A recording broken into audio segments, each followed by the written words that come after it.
Cum arată fundul la găleata din Granny 5? Nu mă întreba de ce zboară, eu am pus asta aici. Era așa, era să termin jocul. Sunt aproape să termin jocul și era așa și făcea așa tot ecranul. Și eu eram aici, am pus toate alea aici. Alea secrete, alea chestiile secrete. Și uitați. Nu știu de zboară. Cam așa arată. Așa arată fundul la găleată, dacă vă întrebați. Așa arată fundul.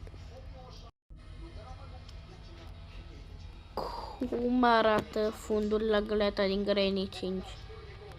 Nu mă întreba de ce zboară, eu am pus asta aici. Era așa, era să termin jocul.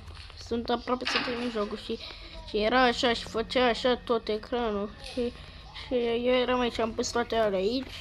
Alea secrete, alea chestiile secrete. Și uitați. Nu știu de zboară.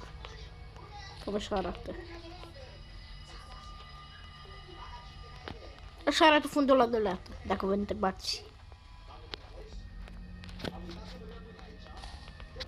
Așa arată fundul.